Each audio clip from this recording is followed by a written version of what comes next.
All right. Well, thank you so much for joining me today.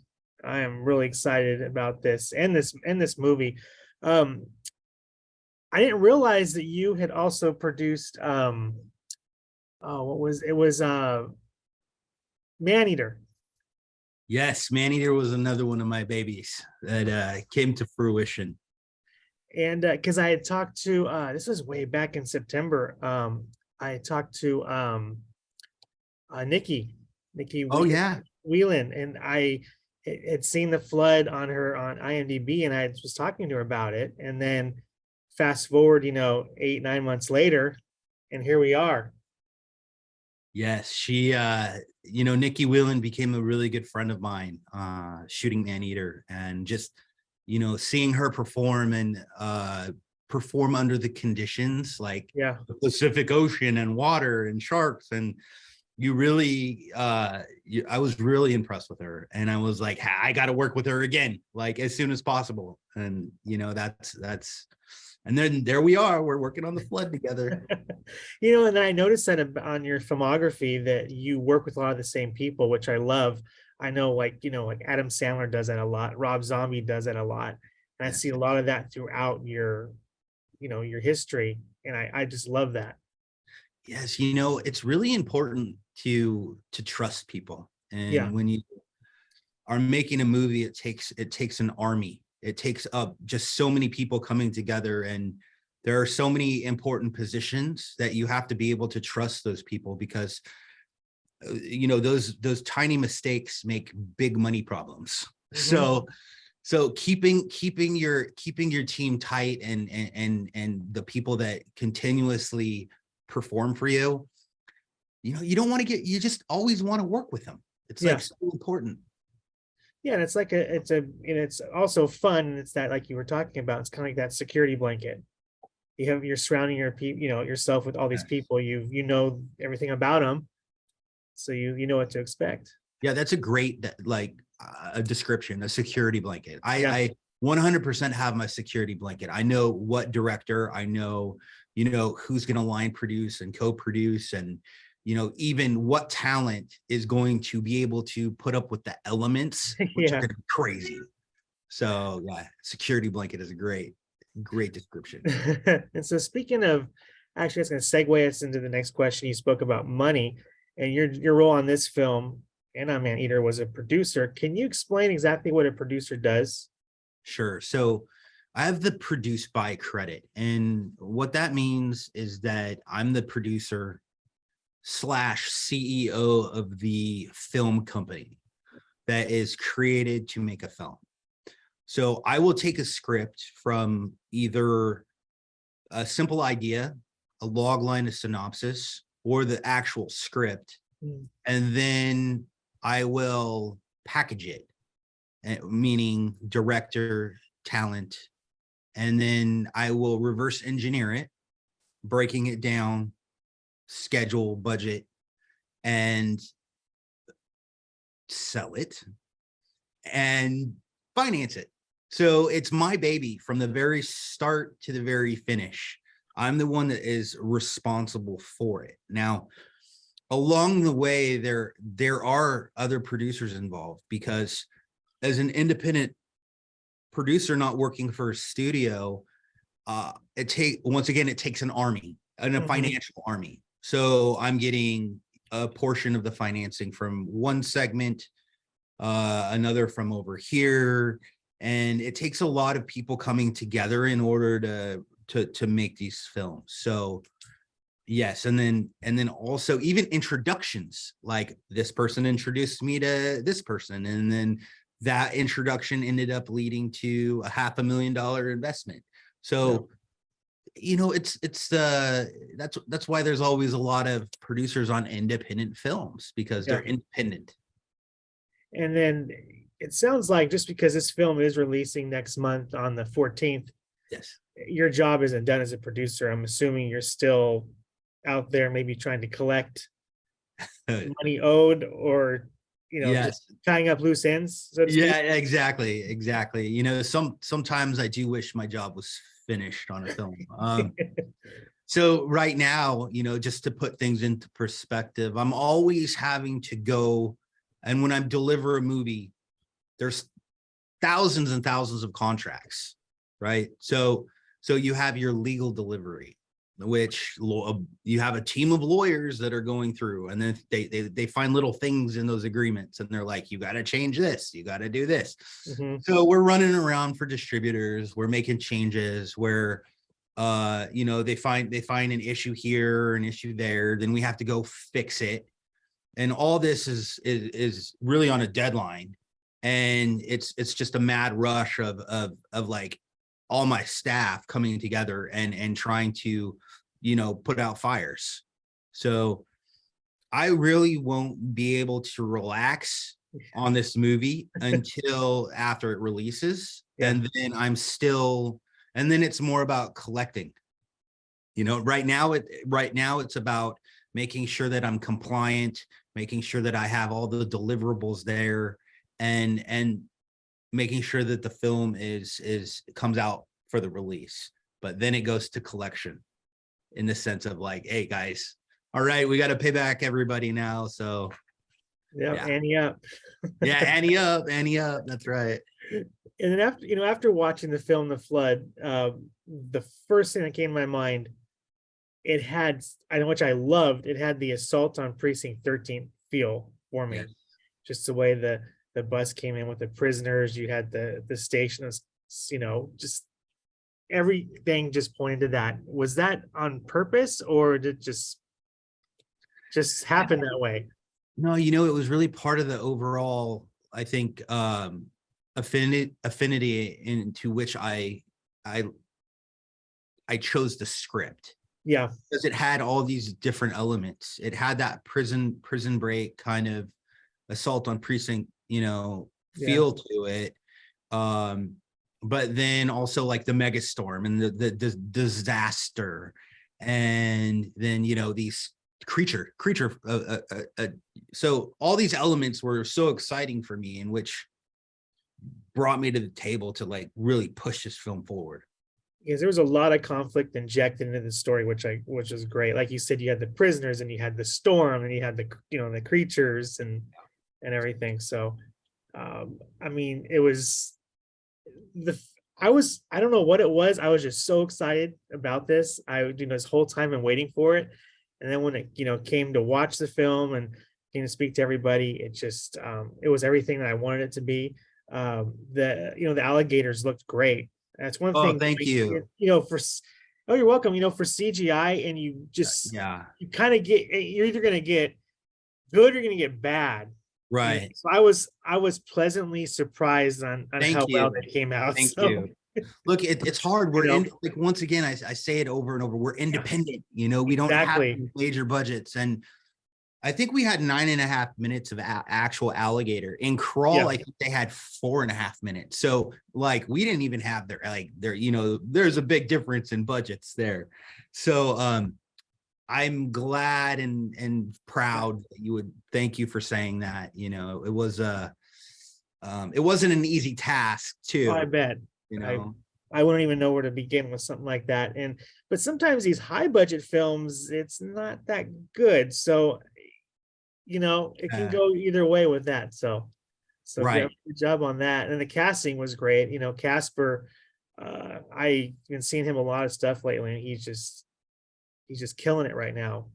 Yeah, Casper's one of those humans that you just want to be around. Yeah. His heart is like big and beautiful.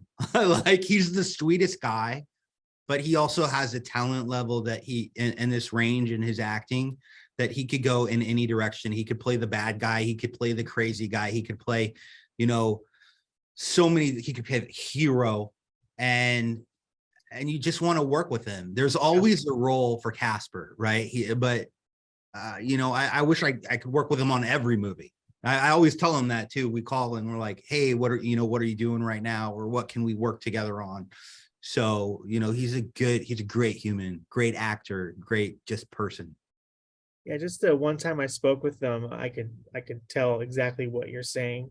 He projected that just in the few minutes I spoke to him. So Yeah, and the crew So, loves him. Crew yeah, loves him. He's kind. He's like always making these like he's very like witty. So yeah, he's he has always got these jokes, and then he'll even if there's like a family struggling or like there was an instance on our set where there was a sick family member, and Starship Troopers was their favorite movie of all time. So that individual, like Casper, stopped what he was doing in the middle of set, came over, and then was FaceTiming this individual. And, it was a very sweet moment. yeah, He would do something like that.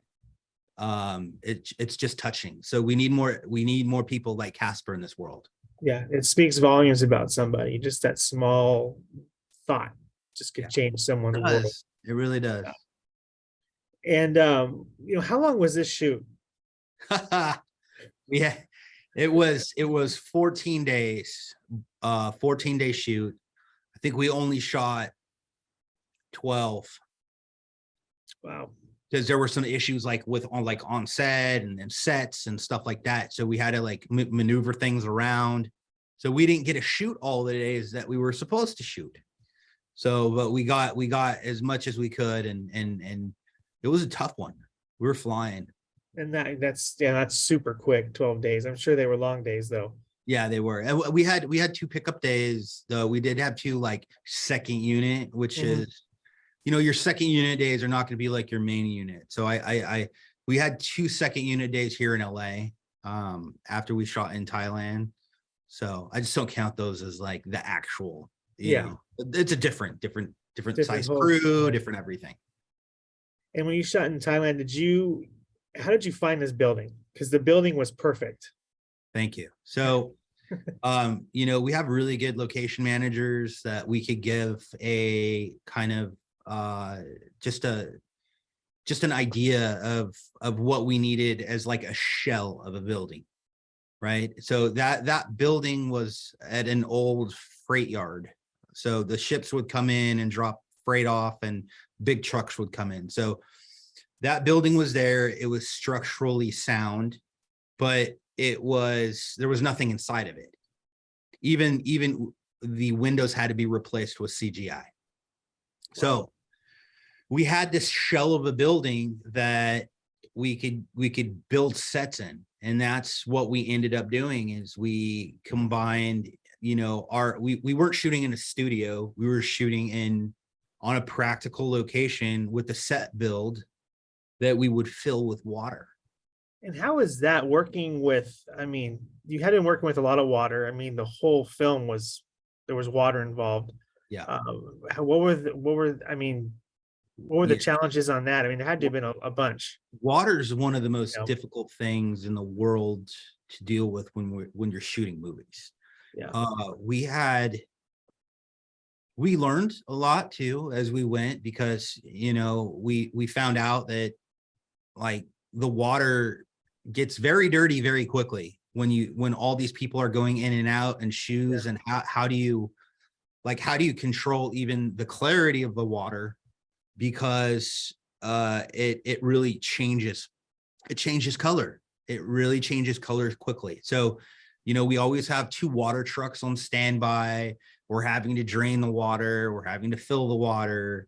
We get through a scene, and then you get a reverse, but the water has to go back to where it was. So you got to drain, you have to wait, you have to stand still. And then on top of that, water's like leaking from the ceilings, running down the stairs. And then you have a lot of expensive film equipment everywhere. So people are, covering cameras and just very tight situations, and these big bright lights are making it really humid. So it was like one heck of a set, right? And these actors were incredible with what they did and their attitudes on shooting this movie. And what are was there anything funny that happened on set while you were filming that you can think of? Funny? Wow. I think more stressful than funny. Yeah. Right. I think the one, one of the funniest things that happened was when they served chicken feet for lunch. I think that took a lot of the U.S. crew by surprise when they get a bowl full of chicken feet. You're just like, okay, and then it was more like switching to Western food, right? As you're like, okay, That is funny. Yeah, I right. mean that's a big change from what we're used to, Oh yeah, you know. yeah. And is this, yeah, producing films, is this your full-time job, or do you have anything on the side? Producing is my full time, every day, every evening, every minute of the day. My phone doesn't stop ringing. I'm on this US Southeast Asia time zone plus the UK. Yeah, So it's a constant. It's from the moment I go to bed to as soon as I wake up, I'm dealing with things. So, but I love it. Nothing I'd rather do. Nothing. that's what I was going to ask you. Could you see yourself doing anything different? Nothing. I will die happy Yeah. making movies, right? I as long as I could stand up, or even if I don't have you wheel me to set, Yeah, will you? right? Or I will all, as long as my mind is working, I will always want to make movies because you're creating, and I love to blend the creation and the business. Those things make me happy, and so I don't think I ever want to stop. How long have you been doing it for? Maybe 15, 17 years. Okay, Yeah. doing it quite a while. What did you do before? I started in like mortgage and real estate, and then the markets crashed in 2008, Yeah, yeah, and I had to reinvent myself. So my sister was working in LA at CAA, and I left.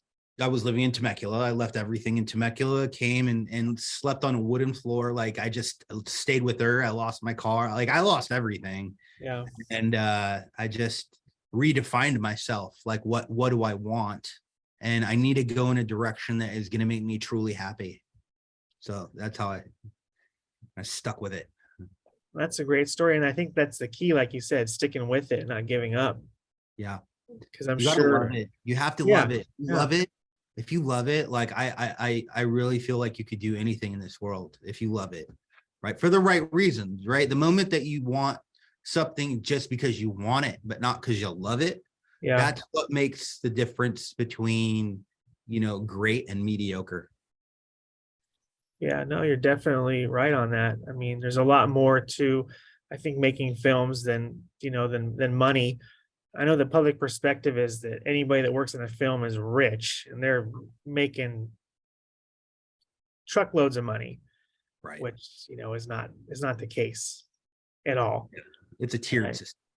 Yeah, because I heard a comment today. Someone was talking about the writer's strike, and someone was saying, "Oh, they make millions of dollars," and I was thinking, no, no, most Yeah. of And us then don't. there's also the difference between like the writer strike and then like the independent, like non-union writers Yeah, too. Like the indie world is so much different than what like the WGA and the strike is experiencing. And I being a producer, it's like I also have to keep the lights on. So that means I have to make movies. And it's very hard, when you see all these people having these struggles that they have to overcome, and you want to support really everybody, right? And it just sometimes becomes very daunting. Like we're not a studio. Like I'm not on that level of negotiating what they're doing. I'm just trying to make a movie, yeah, I'm just yeah. I mean, and this is when I watched this film. Speaking of studio, it felt more like a studio film. It just the way it played out, and it kept my attention. And I mean, it you're was. making my day. I'm just like, wow, thank you. You're welcome. It was I appreciate that. yeah, it was like I said, it was everything I wanted, and I was like super excited for it. Same thing with Maneater. I enjoyed that one too. The story was great. Everything was great. And it speaks volumes, like you said, the people you work with, you keep working with, and it Yes. shows. Is there anything right now you're working? Oh, I'm sure you're working on stuff, but is there anything you can talk about that you're working on right now? Yeah. So in August, we have another World War II film coming out. That's called 3 Days in Malay. Okay. Louis Mandylor is directing that. So once I'm working with Louis. Cowboy Cerrone is lead. And Rampage Jackson is also in that film. So it's like a siege film that takes place during the World War II in the South Pacific. I got on a little bit of a World War II kick. So right after that film, Louis and I were talking in the car in Thailand, and we're like, hey, we should really blend World War II and supernatural, because there's been a few films that have been like the blend of World War II and supernatural. So we came up with this concept of mysterious deaths that take place during World War II on the Japanese side, and then also the American side. So a special group of US soldiers get sent to investigate all these strange kind of murders and deaths, which is led by a Reverend Conte, played by Rampage Jackson. And then we had Jonathan Rhys-Meyers in that film as well. Has that already been shot? Yeah, we shot that, and we're almost, I should be completely finished with it in 2 weeks. Wow. Yeah, it's a really good one. And what about any more feature creatures? Yeah, I have one. I can't get into the name of it, but I have another one that we just shot in Thailand, and it does involve a lot of teeth. Okay. Yeah, and water, a lot more water, and more water. Yeah. Well, it looks like, you're learning with water. Some of the things you brought up, some of the problems, I'm just amazed. I never would have thought about the clarity of water, just moving it around. And there's just so many things, like you said, that you have to attend to with water. So yeah, I've shot a lot of water films, and I'm like, okay, let's do a regular one for a moment, because take a break. My gosh, water is just it's so hard on everybody. It's hard.